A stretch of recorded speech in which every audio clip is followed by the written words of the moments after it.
From our broadcasting house here on Wesley Street in Sierra Leone's capital, Freetown, this is Primetime News on AYV TV and radio. You're watching us on channel 33 and listening to us on frequency modulation 101.7. I am Zulayatu Hamid. Let's start with tonight's headlines. Julius Maada Bio officially broke ground for the Julius Maada Bio Industrial Fishing Port. Also on the news, authorities reveal limited resource and weak coordination as major obstacle to enforcement for environmental protection. And we bring you more on happenings in the first ECOWAS Judicial Council Conference held in Sierra Leone. Hello and welcome from wherever you're joining me tonight. I am Zulayatu Hamid. Now, first in the news. Today at Black Johnson, President Julius Maada Bio officially broke ground for the Julius Maada Bio Industrial Fishing Port, a major infrastructure project backed by the People's Republic of China with an estimated annual fish stock of 450,000 metric tons. The port is expected to unlock significant opportunities within Sierra Leone's blue economy. Now, the government has also expressed appreciation to President Xi Jinping for the continued support in bringing the project to light. Let's take the highlights. Walk now the creeks of Pujan. Stand there and see how hard working the fishermen and women they do. Now that makes today a big day. What you just see there the same thing. And women and they all over the work for earn their living and take care of their family. Hard working people. They don't cast their net overnight, and then early morning they go collect the fish, and some man go in the morning for go fishing during the day. They begin themselves, then they learn how to labor in future when they see their mama and daddy to go work. That habit, now we want to make sure say you are all paid properly. You will get proper money from that activity alone. The coastal communities that have fed this nation quietly, consistently, and without recognition for as long as Sierra Leone has existed. Now they are the top also. We are only on the coast every day when I gather the fish and I carry them for me. I want to say here emphatically that Sierra Leone is a maritime nation, not only by geography, but by identity. Our coastal communities do not simply live beside the sea, they live with it. That is all. Like just when I understand English, because I know self, it shows when I not to learn my commercial. The sea, now they make with the live, even the way of life, we economy water, with resilience and the dignity with which you carry yourself. Now the water will be by mind they determine that. And yet, for all that has been given to us, we have not built the infrastructure to honor the relationship until today. For all this time, you don't say fishermen, even if you're a small community, you don't forget inside the route map for pool and for going to sea. We are a nation will get 570 kilometers of coastal line within by the water. A nation where two of the world's richest maritime ecosystems converge. A nation with an estimated sustainable fish stock of 450,000 metric tons annually. We harvest barely half of that potential.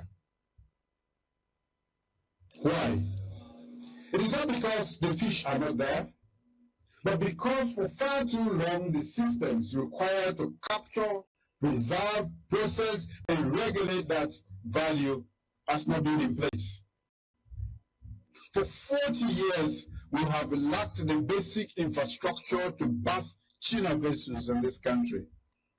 Distant fleets come and operate in our waters, extract value from our resources, depart, and they depart without reporting. We could neither verify nor retain any value in our own economy. At the same time, our own fishing communities, men and women, hardworking men and women, rise before dawn. They lose significant portion of their catch to spoilage before it ever reaches the market. Not so. The fish like you don't pour on our hand before we reach the market.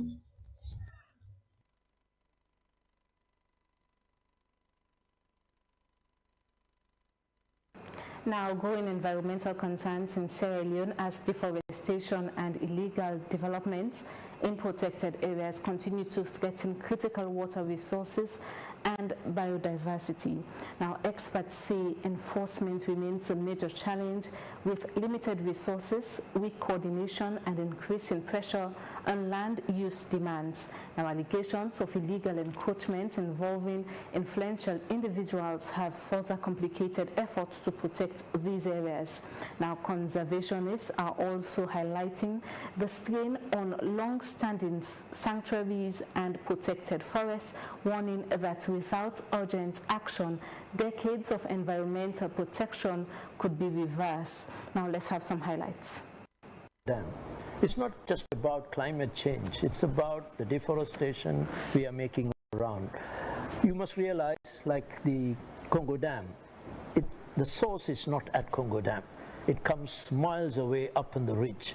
When you talk about up in the ridge, you are going all the way to the same source that supplies water to Guma Valley, and many other places. Guma Dam receives water from the same point. So if you're going to cut off all that area from Beerberry to Comfort Bridge and all that, you are basically removing the canopy at source. That means the water is drying, beginning to dry right from up there. By the time it comes to Congo Dam, most of it has evaporated, most of it's gone. This is a serious, serious thing. This is not about Bala, this is not about chimps. We are losing our prime water source for Freetown. So we should be really, I don't think people really care. When I say people, not the common man, maybe the decision makers don't give a damn about whether it is biodiversity or whether it is a national animal we are losing. How about water? It's a very simple thing. Why won't we look at it as this is a national emergency?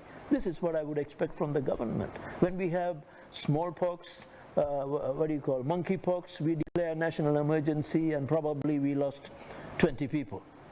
This has potential. We will starve lots of people from water. We're talking about thousands of people. Why don't we declare it as a national emergency? People are busy playing that blame game, you know what I mean? You go to the agencies, they will tell you that we have the mandate, yes, it's true, we have the personnel, but we don't have the resources. You go to the other people who are supposed to provide the resources, they will say, what's the point of giving the resources? We aren't seeing any results. So it's like continuously the blame game between agencies, and now after a lot of issues, they removed the last executive director of NPA. They brought in a new guy, and he is different. But is when you confront them to say why nothing is happening, they will tell you one after the other, look, Bala, you will report of a fire. We don't have a vehicle to come there, right? But first and foremost, we need to stop the bleeding. We need to stop people from encroaching further. We need to stop people from setting fires. Yeah. And that is where the focus is now, while the legal aspects of, first of all, the re-verification of titles. How did some people get authority? If you pretend to pay people, they will pretend to work for you. That is what we have, and I think the changes need to start there. We also need to figure out a way to get an operation out there where you can have Sierra Leoneans, everyday Sierra Leoneans, help to begin to restore decency. And they can do so by contributing their resources and going up and talking about it. I would love to see Sierra Leoneans take up and say, we the people, we want to help to ring-fence this national park. We are contributing X. We, the people, on this day, we will go out there and help monitor. Problem where the National Planning Unit has to lead. The leadership needs to agree that we have arrived at a point where perhaps we have to do a moratorium on creating new residencies. We have to create a policy enabled by Parliament to start encouraging people. Decentralization. Invest resources in those areas, improve health, improve education, improve feeder roads to create access to markets. I tell you, if that begins to happen, people will gladly leave Freetown. Freetown is polluted, it is congested, it is unsafe in many, many places. They would be happy to go. The problem is, what are they going to, as you outlined? Well, away from that, as Sierra Leone prepares to mark its 65th independence anniversary, efforts to promote civic awareness among young people are gaining momentum, with secondary school students in the Western Area Rural District taking part in a quiz competition. Let's have the report from Ibrahim Ramadan Jallo.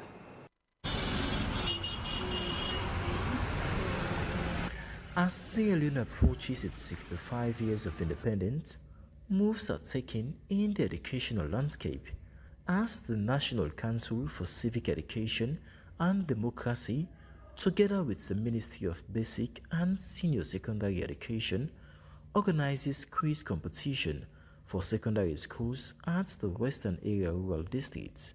What is the role of the army? The role of the army? Protect the country against foreign aggression. Correct answer. This comes in the commemoration of the country's 65-year Independence Day. Before now, we have been doing quiz competitions nationwide, but this particular one has to do with the independence celebration, 5th independence anniversary celebration.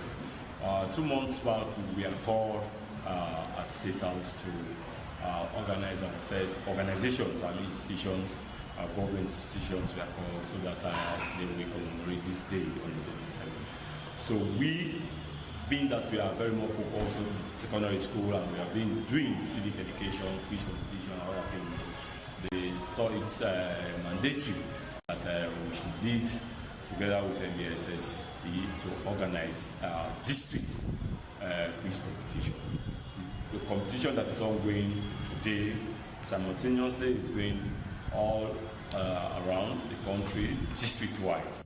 With over 9 schools competing for supremacy, students show their might by battling with questions and answers. That might be harmful to children. 1. Going to sea. 2. Taking heavy loads. The Ministry of Basic and Senior Secondary Education sees civic education as an important way in training students in building public confidence. And for us as a ministry, it's a welcoming news for us. That's the very reason why we took the lead as a ministry to select schools that has a passion to ensure that they are part of this very important educative event. Because when we talk about civic education, it's a national issue. Issues that are national issues of concern. So that's the reason why we as a ministry, under the leadership of our minister, the permanent secretary, who is the administrative head and the chief education officer, who is the professional head, under their leadership, we join hands together to work in partnership with the National Council for Civic Education to organize this very important event at district level. As tutors also fight for supremacy, Sunday Foundation for Girls Senior Secondary School show their excellence. I want to say thank you to the Most High, because without him, we would not have been accomplished. And secondly, I want to say bravo to the kids, because it shows that all their sacrifices, their sleepless nights, trying to prepare for this quiz competition have already proven. So I'm very happy. For UIV News, Ibrahim Jallo reporting. And now for court updates. 3 men, including a police officer, have been remanded in custody in Freetown over alleged robbery and kidnapping involving large sums of money and a reported ransom demand. Let's have the report from Ibrahim Ramadan Jallo, a court reporter. 3 men, including a police officer, has been remanded in custody over alleged robbery and kidnapping. The accused, Samson Van Vikalon, Mohamed Lamin, and Brema, appeared before Principal Magistrate Mustafa Bremaja at Paremba Old Court No. 1 in Freetown. They are facing charges of conspiracy and kidnapping. To the prosecution, the defendants allegedly conspired to rob Ibrahim Koroma on the 29th March 2026 at Hill Court in Freetown. Armed with pistol, they reportedly stole gold chain valued at $30,000 US, 2 iPhones worth $3,300, and a large sum of money, while also using violence against the complainant. The court further heard that Koroma was allegedly kidnapped at Juba Bridge and held at a guest house in Mile 91, where a sum of $300,000 US ransom was remanded.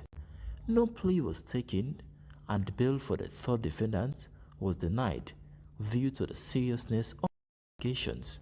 All 3 accused have been remanded, and the matter has been adjourned to the 28th of April 2026 for another hearing.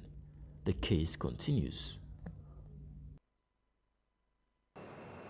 This is Primetime News on AYV TV and radio. Stay tuned for more stories after the break.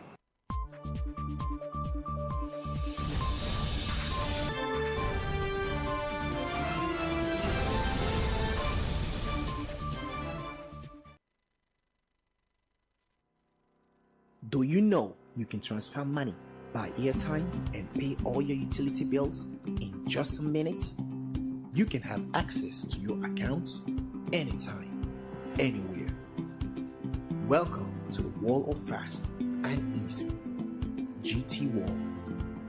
With the GT Wall, you can transfer money from one GT Co account to another, pay utility bills, get account statements, get airtime, and check your balance. With GT Wall, you can buy Exa anytime, anywhere. You can go to App Store or Play Store on your iPhone and Android devices, download the app, and enjoy. GT Co. Wouldn't you rather bank with us?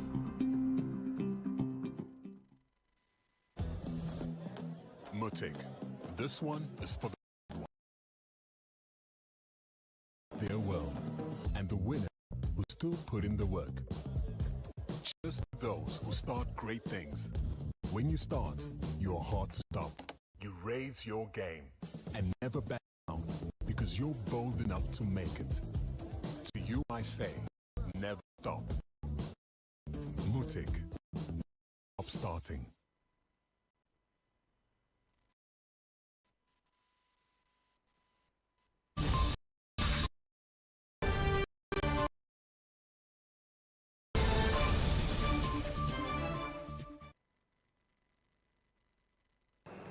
Welcome back. I am Zulayatu Hamid and this is AYV's Primetime News. Thank you for joining us tonight. Let's take more stories. Now, Leicester Peak, one of Sierra Leone's reserves, has been largely encroached with human activity. Residents say a high deforestation has largely eroded the strength and beauty of the peak, with the very tower used for telecommunication is under threat. Now, well, AYV took a look to unravel its current status.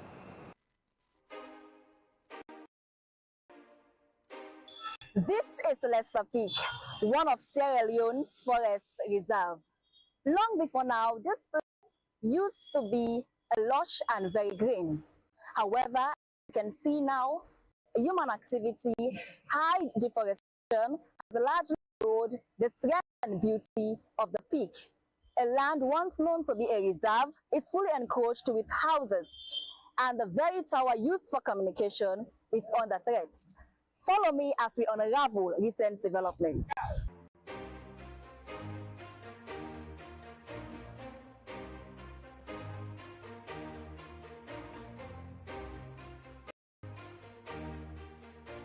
Well, I am at the very top of the hill where the deal is done. The station continues to reshape the landscape, raising concerns of environmental safety, water supply, and disaster risks in Sierra Leone's capital.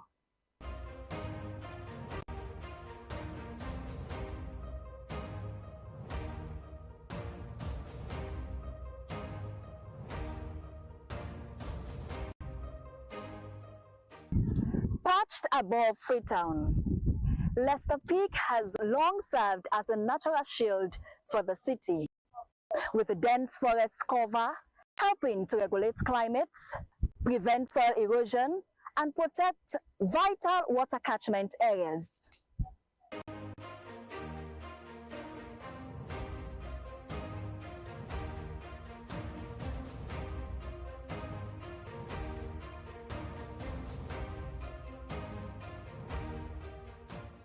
Sadly, that glory seems to be effaced with a new episode of disaster brewing, if not curtailed.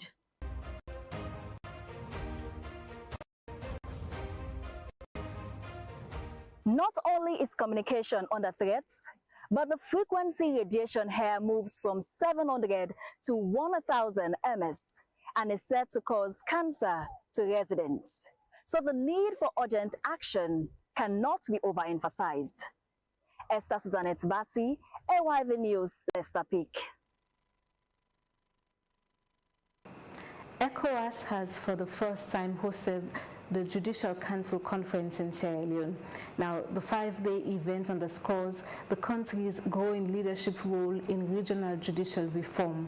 It also highlights its commitment to judicial independence, accountability, and cross-border legal collaboration.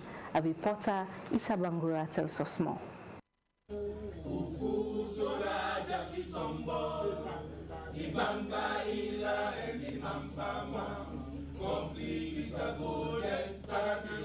The 5-day high-level gathering brought together more than 12 chief justices, 15 judges, and other distinguished judicial officials from across ECOWAS region, an event widely described as a significant milestone for Sierra Leone's justice sector. Over the course of the conference, discussions focused on strengthening judicial systems, promoting transparency, and enhancing cooperation among member states in addressing cross-border legal challenges. This moment reflects our shared commitment to strengthening justice, human rights, and the rule of law in the West African region.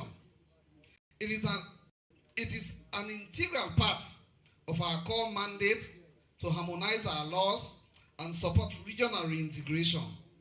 This statutory session of the Judicial Council provides a critical platform to reflect on practical measures to enhance the court's operational capacity, safeguard its independence, and reinforce its authority within the community. Therefore, during this session, you will be deliberating on a draft memorandum relating to the establishment of the Appeals Chamber for the Community Court of Justice.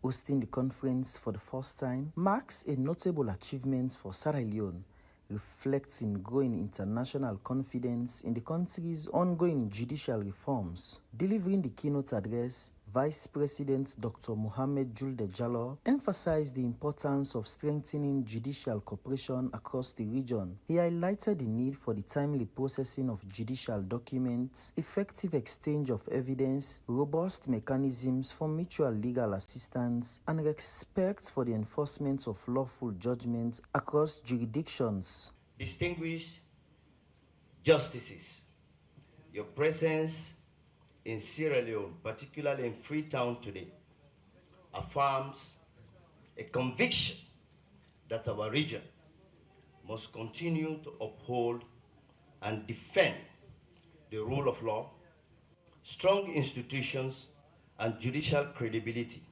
which remains among the key foundations of peace, democratic governance, and regional economic prosperity. Honorable Chief Justices, the Council meets at a very critical moment for our region.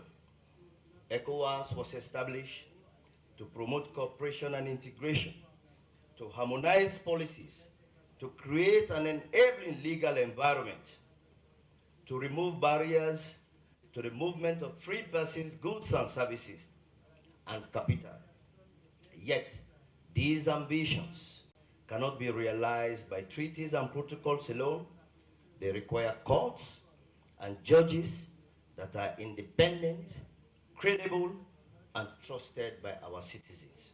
We must strengthen judicial cooperation across our region, ensuring timely service of judicial documents, effective exchange of evidence, robust mechanisms for mutual legal assistance, and respect for and enforcement of lawful judgment across jurisdictions.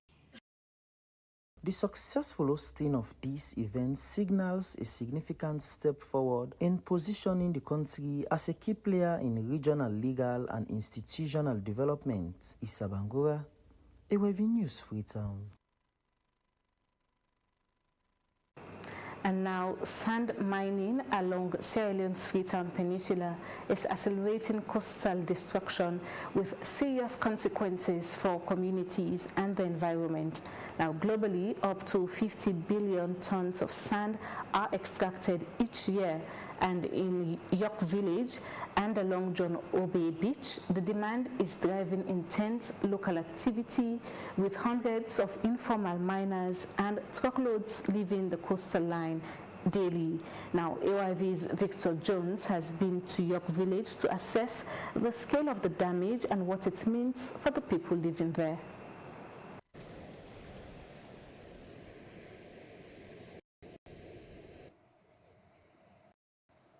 Very energetic and cheerful, sprawling in their natural habitat. But with the astronomical level of sand mining that is being carried out here, that peace and serenity that once characterized their childhood may soon vanish, and perhaps sooner than expected. In a country where the prospect of young people securing well-paying jobs feel as implorable as finding a pin in the ocean, sand mining, despite requiring neither qualifications nor experience, can offer a rare sense of fulfillment, almost like sipping a chilled drink while unwinding in the Maldives. I can I survive with my life, with my family. I'm just here to hack out a living. I'm a fisherman, but I have switched profession for sand mining, which appears to be more profitable. I support my family. The sand mining world last 7 years because I have mined sand for about 7 years. I was a fisherman, but I stopped. There is no requirement to become a miner. No sooner you arrive than you will start making profits. Unlike a lot of processes before one can start making money. Now, the situational irony here at John of the young people who had once on coast are the ones that are currently destroying it. But it is a dangerous environmental bargain, and choosing between surviving today, having a decent life, risking a far couldn't be more worrying than what you're already seeing. With sand being scooped with such an alarming speed here, the coastline is fast surrendering to its defeat, each day rendering it more fragile than the day before it. Sand mining, especially along coastal communities like John Obey, Hamilton, and Laka, is becoming an environmental catastrophe. The impacts are clearly visible now if you visit these communities because of the changing landscape, the ecosystem and habitat loss, and the loss of livelihoods and social disruption is caused in these communities. The impact we are seeing now as a result of sand mining is coastal erosion and loss of beaches. If you go around places like Laka, Hamilton, and John Obi, we can see that the sand mining has caused environmental degradation. We are seeing loss of beaches because sand actually protects the land from sea waves. But because of the resultant consistent mining activities of sand that is happening in these areas, the beaches have become lost, they become shrinking, and we'll have lots of coastal erosion that is taking place in these areas. Massive sand mining activities along coastal communities like Laka, Hamilton, and John Obe is not only destroying lives, but also shrinking valuable sea species. These once majestically beautiful and sprawling beachfronts are screaming for help. Who can hear their wailing? Victor Jones, John Obe, Hamilton, Sierra Leone.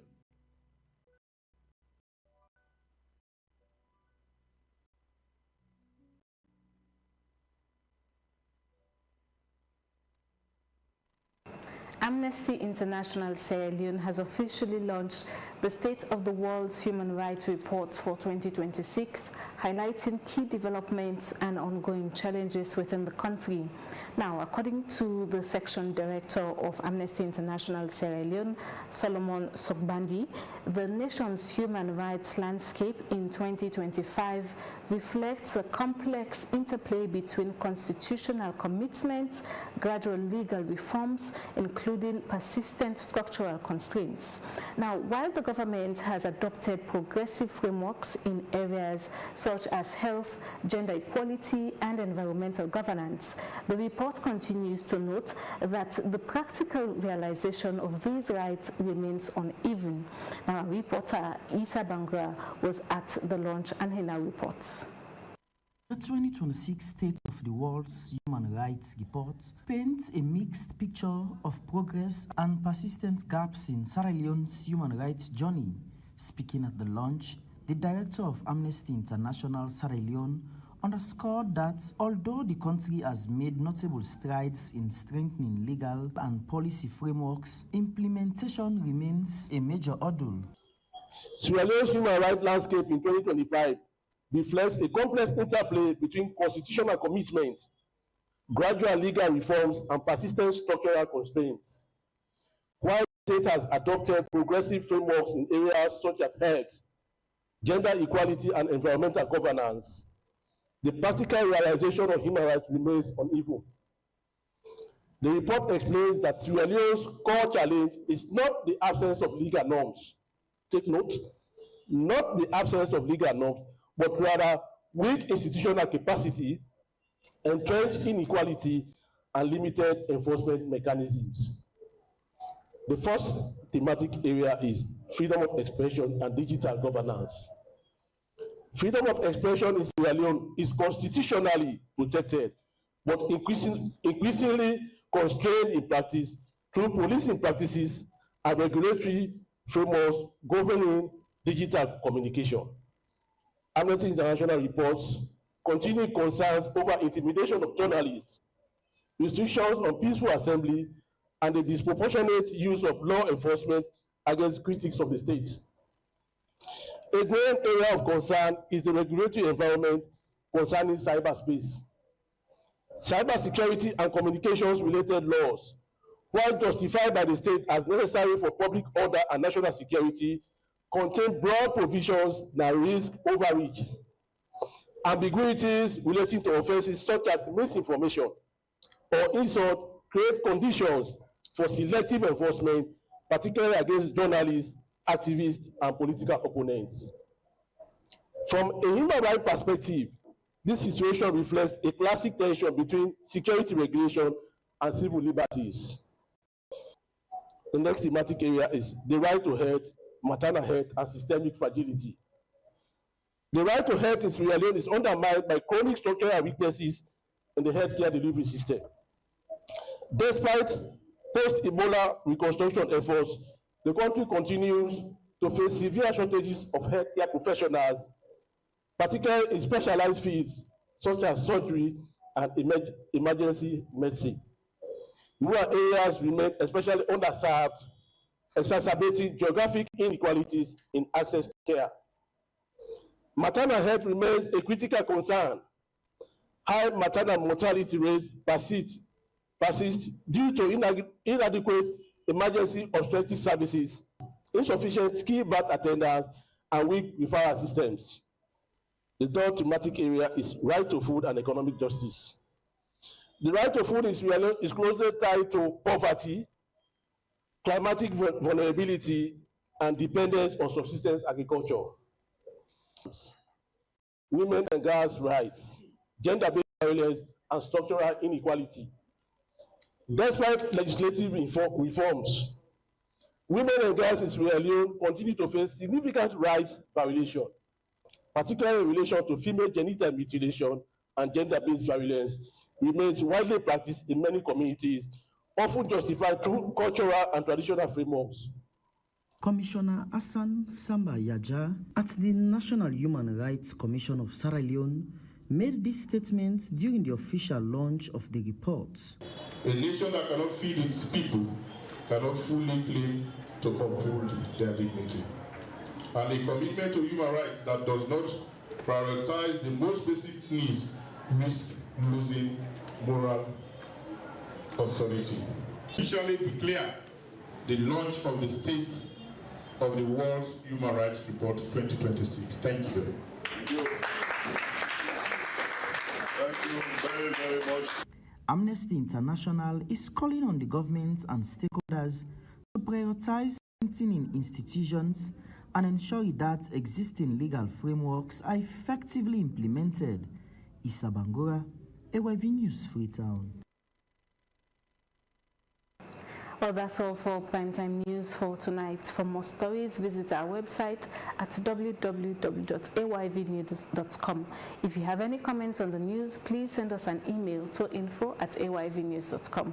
I am Zulaya Hamid. Many thanks for watching and listening. Good night.